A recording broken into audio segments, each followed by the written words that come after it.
Hello and welcome to the English martial art. In this episode, we're going to be talking about the Anglo Saxon Broken Back Seax. The English Broken Back Seax is a type of single-edged knife or short sword that was commonly used by the Anglo Saxons during the early Middle Ages, particularly from the 5th to the 11th centuries. Seax is an Old English word for knife or cutting tool. The broken back seax gets its name from its distinctive blade shape. It typically has a straight edge for the 2/3 of its length, followed by a sharp angle where the blade goes down to form the back edge, resembling a broken back. The blade can vary in length, but it's generally shorter than a typical sword. These weapons were versatile tools used for various tasks, including everyday chores, hunting, and self-defense. They were also sometimes used in warfare, especially by the Germanic tribes during the migration period and later by the Anglo Saxons in England. The broken back seax remains an iconic symbol of the Anglo Saxon culture and craftsmanship, and surviving examples can be found in museums and private collections around the world. History and origin. The broken back seax holds a significant place in the history of early medieval Europe, particularly in the context of Anglo-Saxon England. The term seax originates from Old English, denoting a broad category of knives or cutting tools. These blades were not just weapons, but also versatile implements used in various aspects of daily life, including hunting, farming, and crafting. The emergence of the broken back seax can be traced back to the migration period, circa 300 to 700 AD, a time of significant movement and cultural exchange across Europe.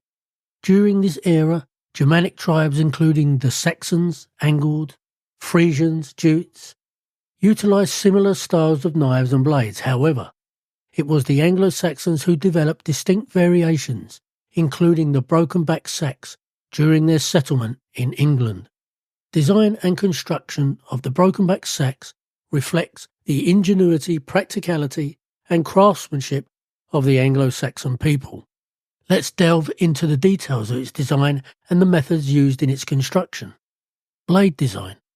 Distinctive shape. The most recognisable feature of the broken back seax is its blade shape.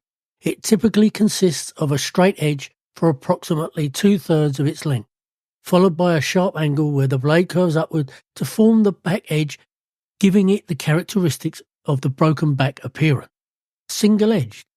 While there are variations, most broken back seaxes feature a single cutting edge, with the opposite side serving as a flat or slightly concave surface. This design allowed for effective slicing and thrusting motions, making it a versatile tool for various tasks. The blade length. The length of the seax blade varied, ranging from shorter examples resembling large knives to longer specimens approaching the size of short swords. Blade lengths could range from a few inches to over 2 feet, depending on the intended use and preferences of the wielder. The material. Blade material. The blade of the broken back seax was typically forged from high carbon steel or iron. These materials provided a necessary strength and resilience for cutting, thrusting, and withstanding the rigours of everyday use. Handle material. Handles were commonly made from wood such as ash, oak, or maple, which provided a comfortable and secure grip. Some seaxes featured handles crafted from bone, antler, or horn, adding to their aesthetic appeal.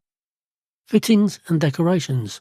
Wealthier individuals might adorn their seaxes with metal fittings, such as brass or silver, which served both decorative and functional purposes.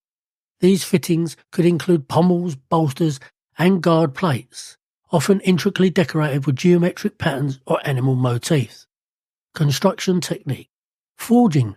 The process of forging the seax blade involved heating the chosen metal to high temperatures and shaping it through hammering, folding, and grinding. Skilled blacksmiths carefully manipulated the metal to achieve the desired blade shape and edge geometry. This is called pattern welding, which many smiths of the time were familiar with. Quenching and tempering. After shaping the blade, it was subjected to heat treatment processes such as quenching and tempering to improve its hardness, durability, and resilience.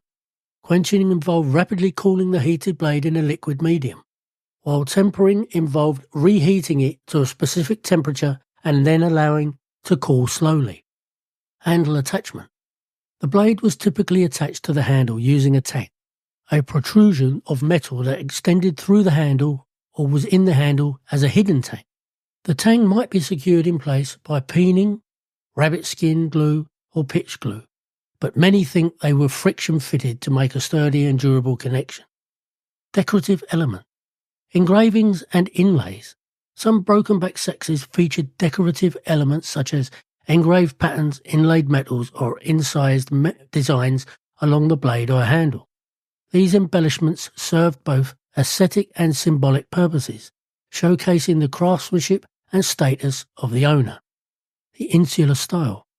In some examples, particularly those from late Anglo Saxon period, seaxes exhibit elements of insular art, characterised by intricate interlaced patterns, zoomorphic motifs, and geometric designs.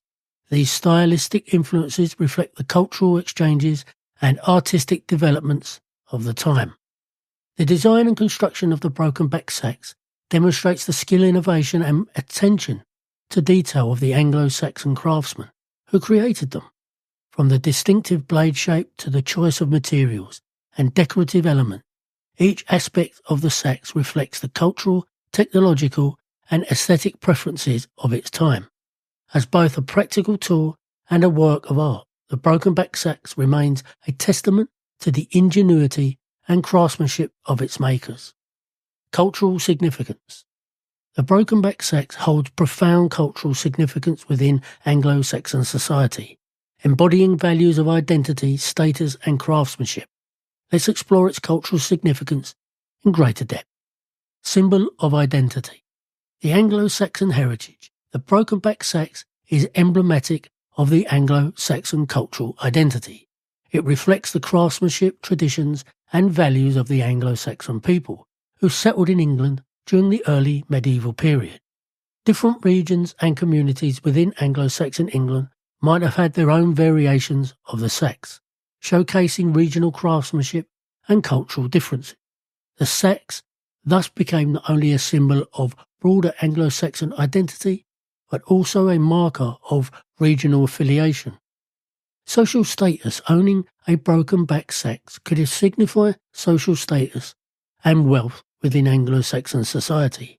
Finely crafted seaxes with ornate decorations and high-quality materials were likely owned by nobility or wealthy landowners. Heirlooms and legacies.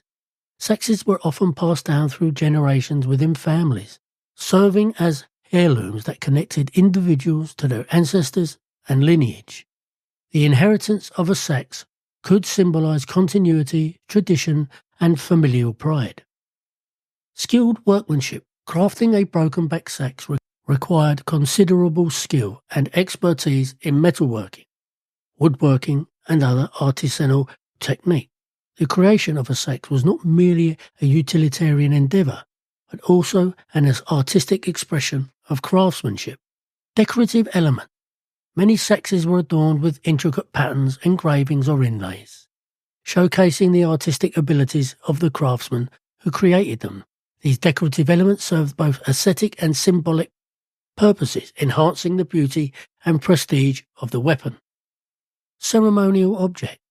Seaxes were often used in various rituals, ceremonies, and rites of passage within Anglo-Saxon society. They might have been included as symbolic items in funerary rites, weddings, or other significant events, underscoring their importance beyond their practical utility. Seaxes were sometimes involved in formal oaths and pledges, where individuals would swear upon their blade as a symbol of the solemnity and seriousness of their commitment. This practice highlights the symbolic power and significance attributed to the seax within Anglo-Saxon culture. The broken back seax holds multifaceted cultural significance within Anglo-Saxon society, serving as more than just a utilitarian tool or weapon. It symbolises identity, status, craftsmanship and tradition. Embodying the values and beliefs of the Anglo-Saxon people, the enduring legacy of the Sax underscores its importance in understanding the complexities of early medieval England in the cultural milieu which it thrived.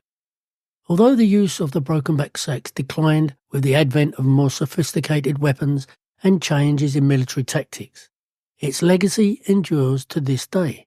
Surviving examples of Saxes are highly prized of artifacts. Furthermore, the influence of the Sax extends beyond its historical context. It remains an enduring symbol of Anglo-Saxon heritage and identity, celebrated in literature, art and popular culture.